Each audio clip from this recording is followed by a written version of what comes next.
Vicepresidente, bienvenido, buenas noches. Buenas noches, ¿cómo está? Muchas gracias.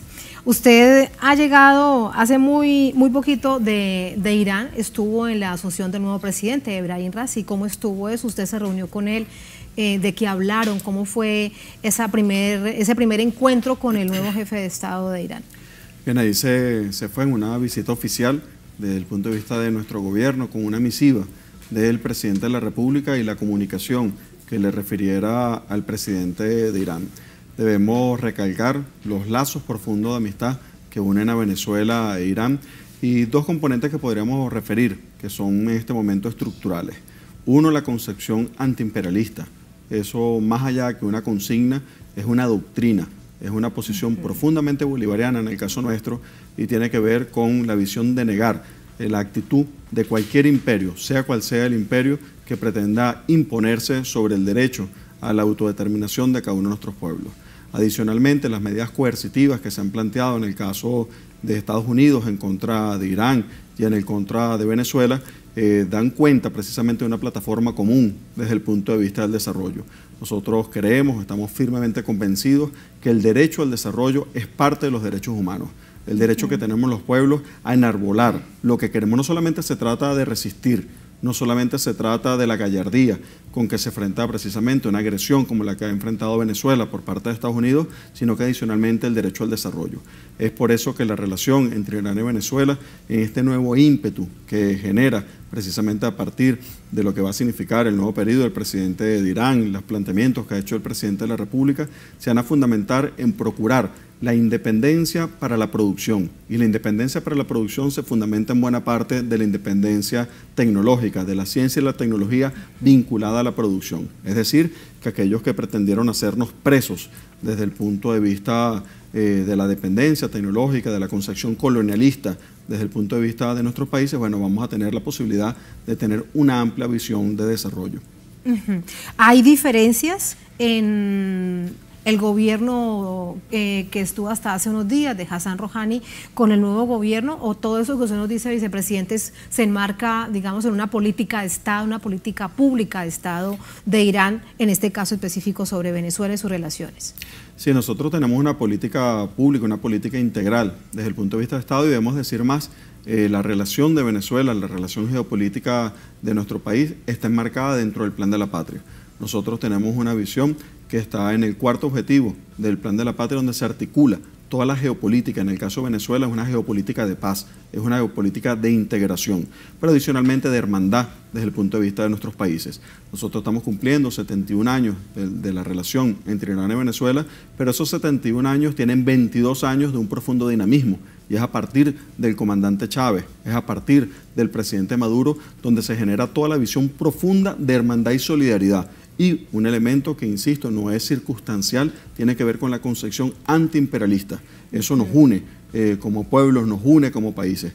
Cuando se estaba reciente en la visita de Irán con las distintas personalidades, funcionarios del gobierno, del Estado iraní, que tuvimos la oportunidad de conversar, vale la pena destacar la profunda admiración que permanentemente se ha tenido sobre el pueblo de Venezuela. A Venezuela se le ve como un pueblo de gallardía, como un enclave mundial, desde el punto de vista de lo que son precisamente las reservas para enfrentar cualquier agresión que se pretenda contra nuestros países. En este caso nos une precisamente ese esquema, esa visión de desarrollo entre ambas naciones. Son 71 años de relaciones. Para Irán, la mayor parte de este tiempo ha sido una nación que ha tenido que sufrir los embates de un bloqueo ilegal por parte de Estados Unidos. La República Islámica de Irán, prácticamente desde que nace, comienza a sufrir los efectos de distintas formas, a través de distintas estrategias de Occidente para bloquearla. ¿Cuánto hay por aprender también de esa resistencia, de esa resiliencia, de algo que, por ejemplo, usted nos hablaba de la industria, de la producción, en lo que han logrado salir adelante en medio de tanta adversidad? Sí, ese es el punto probablemente central de lo que se ha venido asumiendo con mucha humildad en la profundidad de la relación con Irán y Venezuela. Nosotros hemos transitado distintas etapas, distintos momentos. Un primer componente tuvo que ver con todos los procesos de industrialización de nuestro país asociados con empresas, en este caso de Irán, Recordamos, por ejemplo, lo que ha sido instalación de fábricas de plástico, instalación de fábricas para la industria de materiales de construcción, lo que corresponde al sector automotriz, que es parte de lo que se ha venido desarrollando, otros sectores como agrícola, petroquímico, etcétera, que se han venido desarrollando a lo largo de este tiempo. Sin embargo, en este momento hay una ruptura, y esa ruptura tiene que ver con los 7 años de agresión que ha tenido Venezuela. Esos 7 años de agresión más recientes han llevado a un esquema donde las sanciones, el esquema coercitivo que se pretendió contra nuestra nación, plantea una especie de secuestro desde el punto de vista de nuestras capacidades productivas. Los países, los imperios, nos hacen dependientes a los países que vamos en lo que se denomina normalmente en vías de desarrollo, y nos hacen presos de su tecnología, nos hacen presos para hacernos precisamente de su mercado. Hacíamos referencia recientemente como, por ejemplo, la televisión. Cuando aquí en Venezuela se decidió que venía la televisión a color, nos hicimos presos de una tecnología, y esa tecnología tenía que ver con lo que producía Estados Unidos y estaba haciendo de los países latinoamericanos, y en el caso de Venezuela lo estaba haciendo de su mercado. Ahora, cuando ellos determinan las sanciones, están afectando todo lo que es las capacidades productivas internas del país, es decir, todo lo que es la generación de bienes de capital, todo lo que son los engranajes desde el punto de vista de la producción, y cuando ellos te dicen te sancionan, están pretendiendo no solamente afectar el flujo financiero, no solamente afectar lo que corresponde a la comercialización, sino que adicionalmente afectarte la producción. ¿De dónde viene la electricidad? ¿Cuál es la dependencia tecnológica para las turbinas que están en el Guri? ¿Cuál es la dependencia tecnológica para las estaciones de bombeo de agua en las ciudades de nuestro país? ¿Cuál es la dependencia tecnológica de todo el sector automotriz? Entonces, cuando dicen te sancionan, lo que están procurando es quitarte, moverte el piso desde el punto de vista del sistema productivo y las capacidades de desarrollo. Es decir, que el imperialismo nos ha hecho colonias dependientes de ellos para garantizar sus mercados a lo largo del tiempo.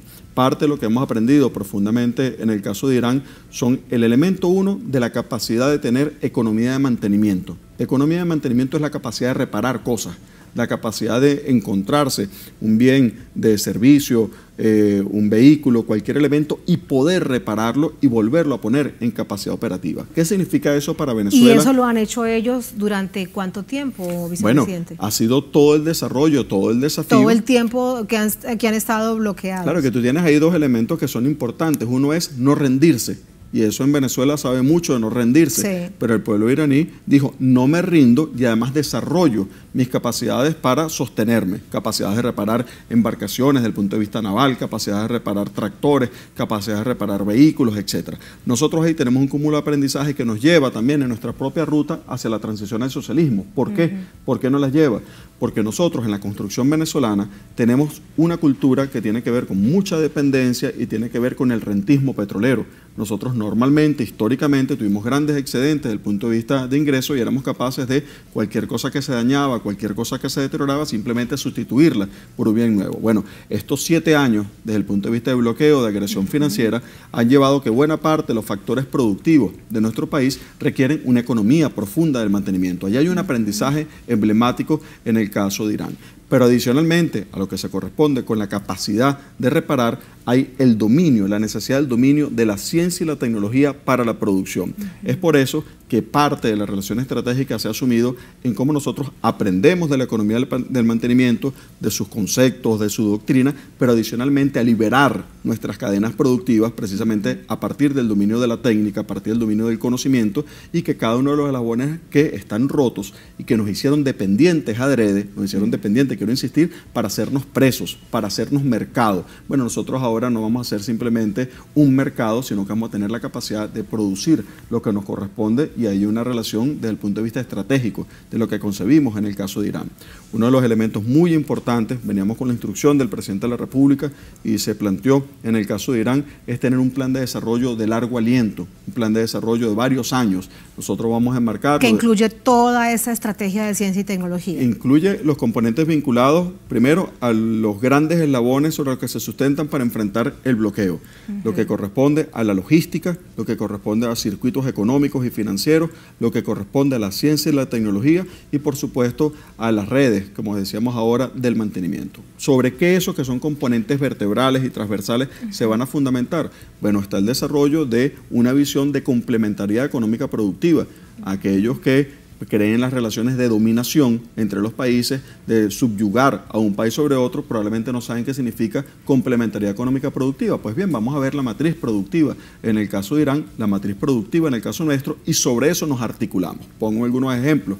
Nosotros tenemos necesidades vinculadas a lo que es desarrollo de maquinaria, a lo que corresponde a procesos industriales, son parte de nuestras necesidades. Irán, por condiciones climáticas, condiciones geológicas, tiene restricciones para la producción de ciertos rubros de alimentos. Bueno, tenemos ahí posibilidades de complementarnos y de generar alianzas. Las cadenas de hierro, acero, aluminio también tiene visión desde el punto de vista de complementariedad productiva. Entonces, ¿qué es lo que vamos a procurar? Cómo tenemos sobre necesidades reales, que es lo que ellos demandan, lo que nosotros necesitamos, no solamente las rutas comerciales, sino que cómo logramos generar un nivel más, que es precisamente el de ese encadenamiento y la generación de valor entre nuestras economías. Es la complementariedad, ¿no?, de la que hemos visto el relacionamiento de Venezuela con Irán y con muchas otras naciones. Para el caso también de toda la estrategia petrolera, vicepresidente, ¿cómo van esas relaciones? Y en aprender y acompañarse y complementarse, ¿cuál es la estrategia? Bueno, ahí, como decíamos, elementos centrales desde el punto de vista de las áreas temáticas. Antes decíamos los conceptos, los aspectos generadores desde el punto de vista de la temática, y hay elementos que son sectoriales. Dentro de los sectoriales tenemos el componente energético vinculado específicamente a hidrocarburos, todas las gamas que implica, incluido el sector petroquímico, lo que corresponde específicamente al sector industrial, el sector productivo, al área agroalimentaria, que es otro componente importante que van a ser estructurales en la relación, al sector energético, pero ahora vinculado a la electricidad, que es otro de los aspectos que está vinculado en el caso de la relación. Por supuesto, el turismo se ha venido articulando, incluso se firmaron acuerdos en pleno año de pandemia, en el caso del 2021, y algunas áreas que van a ser enclaves desde el punto de vista de la relación entre nuestros países. Por ejemplo, tenemos una relación de complementariedad vinculado a combatir el tema de la salud en el caso del COVID, y ahí se generan plataformas comunes precisamente, no solamente en la industria farmacéutica, sino la capacidad de aportar. Que Irán ya tiene su propia vacuna. Sí, y adicionalmente como nosotros, fíjate que mientras otros se unen para la guerra, mientras otros se unen para la agresión, nosotros estamos buscando esquemas de unirnos precisamente para combatir el caso del COVID, combatir en caso de lo que significa la generación de alimentos para poder, lo que han procurado en función del bloqueo, de generar hambre y generar dificultad en el caso de cada uno de nuestros países. Evidentemente, como es lógico, nosotros estamos en una situación desde el punto de vista de bloqueo, y hay una cantidad de aspectos que son parte del desarrollo de nuestras relaciones que se llevan de alguna forma compartimentada desde el punto de vista de la información, para que precisamente podamos garantizar el éxito desde el punto de vista del desarrollo de las tareas que tenemos pendientes. Por último, desde la perspectiva política, vicepresidente, es la relación Venezuela-Irán, fortalecida con todo esto que usted nos ha dicho, en el marco de qué estrategia geopolítica, si se quiere, porque vemos que Estados Unidos ha llegado un nuevo presidente, Joe Biden, pero su política exterior es exactamente igual de agresiva a la anterior del expresidente Donald Trump. Sobre Rusia, sobre China, sobre todas estas naciones que también anhelan autodeterminación, independencia, paz, hacer su modelo de país como lo desean y como su pueblo también así lo ha deseado. Entonces, en esa perspectiva, se lo pregunto. Sí, ¿qué significa en este momento de la historia de la humanidad que un país pretenda secuestrar al mundo? ¿Qué significa que un grupo de países, no solamente el caso de Estados Unidos, sino los que le hacen conciertos, deciden, por ejemplo, que no existen más relaciones comerciales para los otros, o deciden que ellos son los censores para quién puede comercializar, quién puede producir, quién puede hacer cada una de las cosas? ¿Cuántos países de los que estamos bloqueados precisamente se nos está negando el derecho al desarrollo, y se nos están negando el derecho, o pretende negársenos el derecho a fomentar niveles de equilibrio distintos desde el punto de vista de nuestras naciones? ¿Qué ha significado esta etapa de agresión desde el punto de vista de lo que ha significado las medidas coercitivas y lo que ha hecho Estados Unidos para la afectación del sistema mundo, para la afectación de lo que debería corresponder con un sistema de derechos humanos a nivel internacional? ¿Qué han hecho cada uno de los organismos internacionales precisamente ante esa pretensión que se ha venido generando, y después pretender lavar como un blanqueo a partir de supuestas ayudas humanitarias y tratar de dejar esa visión desde el punto de vista de lo que significa el imperialismo a nivel del mundo? Este momento de la historia, si bien toda la etapa de la histórica tiene que ver con la concepción del imperialismo, la atrocidad que ha pretendido Estados Unidos en el tiempo reciente es profundamente grave para la humanidad. Han pretendido secuestrar el mundo, han pretendido que no existan los derechos desde el punto de vista de las naciones. Bueno, lo que Venezuela está fomentando, no solamente en el caso de Irán, sino que en el caso de una geopolítica distinta, son precisamente lo que está consagrado en el Plan de la Patria. Son los equilibrios, es una visión multipolar, es una visión pluricéntrica desde el punto de vista del mundo y que nadie tiene derecho en ninguna parte del mundo a imponerle su verdad a otros países y que todos tenemos el derecho a desarrollarnos como consideremos que corresponde. Eso es parte del principio de la democracia. El principio fundamental de la democracia es la autodeterminación. Pues aquí hay algunos... Y parte de los principios de Naciones Unidas. Absolutamente. Eso es una reflexión sumamente importante. Esta oleada del imperialismo, cómo ha violentado principios del sistema de Naciones Unidas, cómo se han afectado principios desde el punto de vista del equilibrio, y ahí viene una visión. Lo que estamos generando en el caso del presidente de la República, en el caso de nuestro país, en esa relación geopolítica, no es un tema simplemente de relaciones bilaterales, no es simplemente una apuesta de cómo se relaciona Venezuela con otros países, es una defensa de los intereses del mundo, es una defensa de los intereses de los pueblos, que es precisamente el derecho a existir, el derecho a ejercer con soberanía la concepción de que este planeta pertenece precisamente a todos, es decir, que no son principios de relaciones entre dos países. Estamos enarbolando los principios del sistema de Naciones Unidas en el hermanamiento y en hacer contrapeso a las visiones imperiales. Cuando nos decían en el caso de Irán, y se miraba y se decían, ¿de dónde son ustedes? De Venezuela. Y lo que decían es, ustedes enarbolan las causas de los pueblos. Y hay un profundo orgullo de lo que se enarbola en el caso de Venezuela y cómo eso corresponde a la visión integral de autodeterminación y una visión profundamente antiimperialista. Y esto es muy importante porque es la causa de los pueblos que a veces están resistiendo de manera silenciosa y que pueden ver cómo otros países se relacionan, cómo se desarrolla la concepción integral de la democracia y eso también esperanza. Y ver con todo eso que usted nos dice, con eso lo despido, vicepresidente, que no están solos, todos estos pueblos que luchan desde sus propias naciones, con sus características, pues es que no están solos, hay una cantidad de otros pueblos en el mundo que acompañan. Sí, eso es una de las cosas más absurdas, más nefastas y paradigmáticas que está generando las sanciones de Estados Unidos. Son crímenes de lesa humanidad lo que ha generado las sanciones y las medidas unilaterales, pero van a tener unas consecuencias. Nosotros no nos vamos a arrastrar, nosotros vamos a desarrollar nuestra economía. Y parte de lo que buscaban, que era afectar la moral y la dignidad de la gente, ahora los pueblos están teniendo mayores razones y mayores causas para la dignidad y para seguir luchando. Muchas gracias, muy buenas noches.